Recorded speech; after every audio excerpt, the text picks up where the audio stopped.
찬송가 85장 들으시면서 우리 선교회 예배를 드리겠습니다.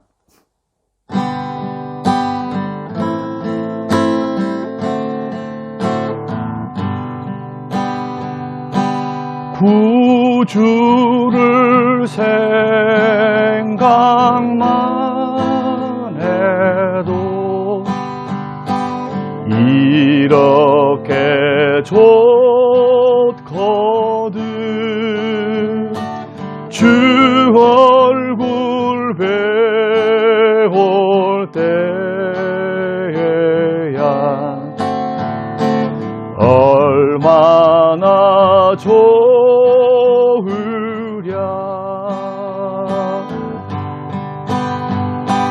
만민의 구주 예수님 귀하신 이름은 천지에 있는 이름 중 비할 데 없도다. 참 회개하는 자에게 소망이 되시고 구하고 찾는 자에게 기쁨이 되신다. 아멘.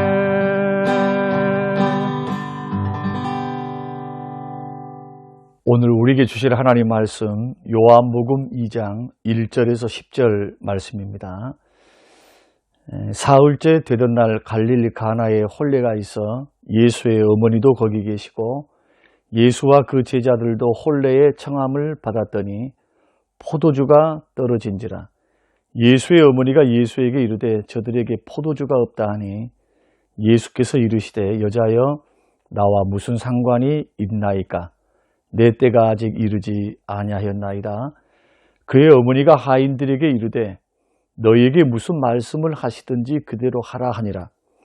거기에 유대인의 정결 예식을 따라 두세 통 드는 돌 항아리 6이 놓였는지라. 예수께서 그들에게 이르시되 항아리에 물을 채우라 하신즉 아귀까지 채우니 이제는 떠서 연회장에게 갖다 주라 하심에 갖다 주었더니 연회장은 물로 된 포도주를 맛보고는 어디서 났는지 알지 못하되 물도온 하인들은 알더라. 연회장이 신랑을 불러 말하되 사람마다 먼저 좋은 포도주를 내고 취한 후에 낮은 것을 내거늘 그대는 지금까지 좋은 포도주를 두었도다 하니라.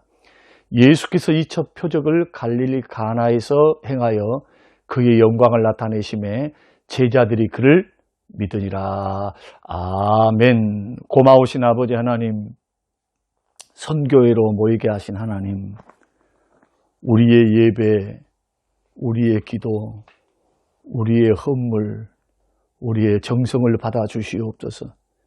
사랑하는 선교 회원들이 바쁜 시간 가운데서도 뜻을 정했습니다. 다니엘처럼 마음을 정했습니다. 예배하며 살리라. 섬기며 살리라. 드리며 살리라. 선한 사역을 위하여 하나님 함께 동역하는 믿음의 동역자들에게 은혜를 주시고 오늘도 아름답고 건강한 공동체를 세우기 위하여 애쓰고 노력하는 귀한 형제들에게 큰 은혜를 주시고 마음의 능력과 은혜를 부어 주시옵소서. 감사드리며 예수님 이름으로 기도합니다. 아멘. 아멘. 우리 예수님께서 공생의 기간 중에 첫 번째로 기적을 행하셨던 곳이 바로 갈릴리 가나의 혼인잔치 집이었습니다. 물로 포도주를 만드셨습니다. 거기는 예수님과 예수님의 어머니, 예수님의 제자들이 함께 참석하고 있었습니다. 그런데 잔치집에 포도주가 다 떨어져 버렸습니다. 그래서 급한 마음에 어머니 마리아가 서둘렀습니다. 아마도 그 친척집이었는가, 그 잔치집은 마리아와 또 연관이 있었던 그러한 집이었다고 학자들은 추정합니다. 그래서 이 마리아가 예수님께 나와서 포도주가 떨어졌습니다, 이렇게 말했습니다. 그때 예수님께서는 아직 내 때가 되지 아니했습니다라고 그 말에 대답을 했습니다. 그러자 마리아는 종들을 만나서 예수님이 무슨 일을 시키든지 그대로 하라, 이렇게 지시를 해놨는데, 잠시 후에 예수님께서 하인들을 불러서 포도주 항아리에다가 물을 채우라고 명령을 하시고요, 다 채우자 그 물을 떠서 연회장에게 갖다 주라고 그렇게 명령을 하셨습니다. 이 명령에 하인들은 묵묵히 순종했습니다. 그랬더니 연회장은 최상급 포도주를 이제야 내놓았다고 감탄하면서 신랑에게 최고급 포도주라고 칭찬을 아끼지 아니했습니다. 물이 천국표 포도주로 변한 것입니다. 예수님께서 이렇게 물로 포도주를 만드시는 그 기적을 행하셨던 그 목표와 목적은 뭐냐 하면은, 예수님이 하나님의 아들 되심과 예수님이 우리의 주님 되심을 증거하기 위해서. 성경은 기적이라고 말하지 않고 표적이라고 말하거든요. 이 표적이라고 하는 것은 예수님의 주되심을 증명하는 기적이라는 뜻입니다. 그래서 11절 말씀 보면은 이 기적을 보고 이제 처음 제자가 되어서 예수님을 따라다니는 그 초창기 때 그들이 예수를 믿으니라 라고 11절에 제자들이 주를 믿으니라 이렇게 고백을 했습니다. 그러니까 기적과 표적은 분명합니다. 예수님이 주님 되신다, 하나님 아들 되신다, 우리의 메시아 되신다라고 하는 증거입니다. 그런데 더 나아가서 우리는 이 표적을 통해서 한 가지 분명한 교훈을 얻게 되는데, 그것은 뭐냐 하면은 보잘것없는 것을 값진 것으로 변화시키시는 주님이시라는 겁니다. 다시 말씀드려서 이 주님은 물로 보통 물을 최상급 포도주로 변화시키듯이 사람을 변화시키는 능력의 주님이라는 겁니다. 기적의 주님, 죄인을 의인으로, 덜된 사람을 성숙된 사람으로, 쓸모없는 인생을 쓸모있는 인생으로 변화시키시는 주님, 영적으로 어린 아이였던 사람을 영적 아비, 영적 어미가 되어서 많은 사람을 품고 섬기는 교회의 기둥이 되도록 성숙시키시고 변화를 시키시는 주님이다. 우리 주님이 우리를 변화시키시는 주님이심을 여러분 믿습니까? 우리 주님은 우리를 또한 변화시키는 것뿐만 아니라 성장시키십니다. 그런데 주님의 이러한 변화시키심과 우리를 성장시키심에는 필요한 것이 하나 있습니다. 그것이 바로 우리의 순종입니다. 만일 하인들이 포도주통에 이 물을 붓는다고 투덜거린다든지, 또 이 물을 떠서 연회장에 갖다 주는 일이 어리석은 일이라서 토를 달고 불평하면서 그건 못하겠다, 이게 미친 일이다 라고 하면서 반문을 하면서 불순종했다고 생각해 보십시오. 어떻게 되었을까요? 오늘 이 기적, 물로 포도주를 만들었던 주님의 기적이 주는 교훈은 분명합니다. 무엇이 분명합니까? 우리의 변화와 우리의 성장에는 우리의 의지적인 순종이 필요하다는 겁니다. 마치 하인들의 순종처럼. 그러므로 성경이 말하는 예수님을 닮아서 장성한 분량에 이르기까지 우리들이 변화되고 성숙하는 그 과정은 분명히 성령 하나님, 내 안에 계신 성령 하나님께서 진리 되신 말씀으로 우리를 변화시키시고 깨닫게 하사 성장을 주도해 가시면서 거기에 우리의 노력으로 이루어지는 결과가 바로 신앙의 성숙, 영적인 변화, 예수 닮음이라고 하는 축복입니다. 우리의 노력 없이 저절로 변화되거나 예수를 닮아가거나 성숙이 되는 것은 아니라는 거예요.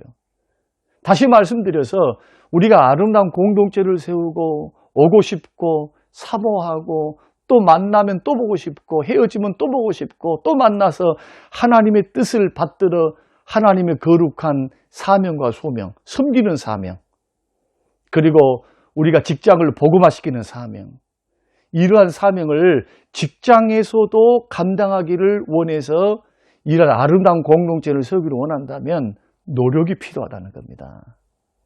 성령의 능력을 의지하고 기도하면서 죄된 것은 끊어버리고, 성경은 악은 모양이라도 버리라고 했으니까 덕스럽지 않는 것은 그저 기도하면서 가만 계시면 안 되고 실천하셔야 돼요. 그것은 말하지도 않고 덕스럽지 않는 것 생각지도 않겠다.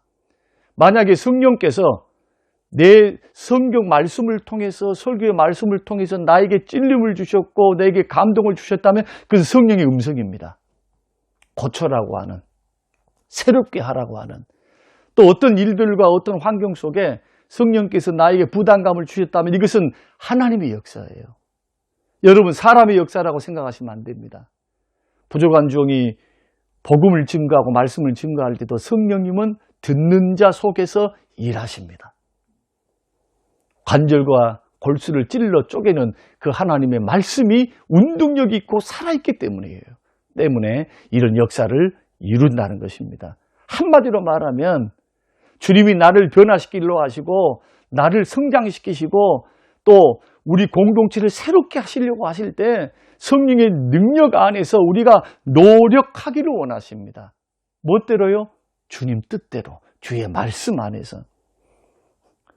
사랑하는 선교 회원 여러분, 우리가 빛과 소금으로 살기 위해, 예수 닮은 성숙한 성도가 되기 위해 여러분들은 얼마나 노력하고 계십니까? 우리 주님은 주의 백성들이 주님 닮은 변화된 인생이 되기를 원하고 계신다는 것은 분명합니다. 주님은 이런 사람을 찾고 계십니다. 주님처럼 빛된 삶, 소금된 삶을 살라고 주님은 또한 명령도 하셨습니다. 주님은 이렇게도 말씀하셨습니다. 너희 착한 행실을 믿지 않는 사람들에게 보여서 그 믿지 않는 사람들이 너희의 착한 행실을 보고 살아계신 하나님 앞에 영광을 돌려드리게 하라. 그러므로 변화됨은 우리의 본질적인 사명이다. 우리가 선교회를 받들고 섬기면서 물질로 드리는 사역, 그리고 어려운 이웃들을 섬기는 사역, 그리고 우리가 할 수 있는 기도의 사역, 모이는 사역, 친교의 사역, 여러 가지 사역을 할 수 있지만 근본적으로 믿지 않는 우리 직장 동료들 사이에 들어가서 여러분 사역하셔야 됩니다. 어떤 사역입니까? 빛과 소금의 사역, 예수의 향기를 드러내는 사역. 여러분, 이것은 얼마나 중요한지 몰라요.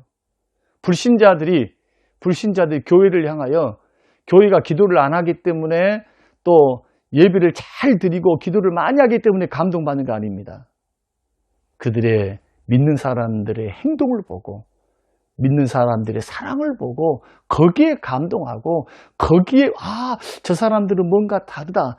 소위 말해서 예수 닮은 인격과 삶 속에서 사랑을 실천할 때 가능하거든요. 여기에는 노력이 필요합니다. 새 포도주는 새 가죽 부대에 넣어야 합니다. 그러면 성경이 말하는 변화되기 위한 우리의 순종은 어떤 것이 돼야 되는가? 저는 세 가지로 짤막하게 말씀드리려고 하는데, 첫째는 나의 생각을 예수님의 생각으로 바꾸는 훈련을 하라. 이것을 일명 복음 중심의 생각이다, 이렇게 이름을 붙여봤습니다. 나의 생각을 예수님의 생각으로 바꾸라.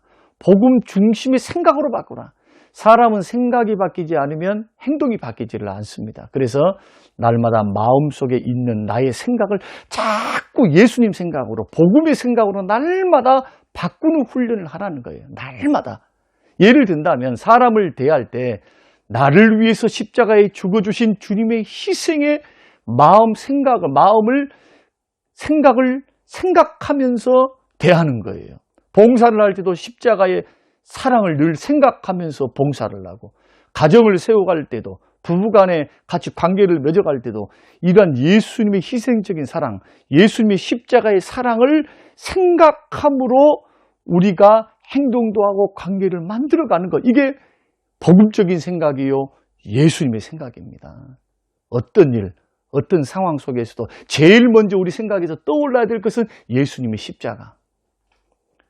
예수님이 십자가에서 나를 이렇게 사랑해 주셨고, 예수님이 십자가에서 나를 이렇게 죄 있는 나를 용납해 주셨는데, 이러한 생각으로 바뀌어져야 근본적인 변화가 일어납니다. 이것이 없이 나의 생각, 나의 판단, 나의 주관이 똘똘 뭉쳐있고 내 이기적인 자아가 똘똘 뭉쳐있으면 변화가 일어나질 않습니다. 세월이 지나가도 변화가 없어요. 언제 변화가 일어납니까? 자아가 십자가 앞에서 깨어질 때. 철저히 자아가 깨어지고 부서지고 무너지고 십자가와 성령 앞에서 철저히 죽어질 때 비로소 변화가 일어납니다. 복음으로 산다는 것도 이런 말입니다. 예수 십자가를 중심으로 생각하면서 언제나 삶을 살아내고 관계를 맺어가는 것. 두 번째는 행동의 기준을 하나님이 기뻐하시는 기준으로 바꾸라는 겁니다. 기준이 모호하다고 하면은 흔들리겠죠. 여러분, 여러분의 행동과 말과 생각의 기준, 관계를 맺어가는 기준을 하나님이 기뻐하시는 것이 무엇인가? 이 행동을 보시고 주님은 어떻게 생각하실까? 직장 동료에게 그리고 주변의 사람들에게 내가 하는 말, 내가 하는 행동을 통해서 하나님을 기쁘시게 할 것이 무엇인지를 생각해 보는 겁니다. 그러면 말과 행동이 신중해져요. 하나님이 기뻐하시는 기준이 뭘까?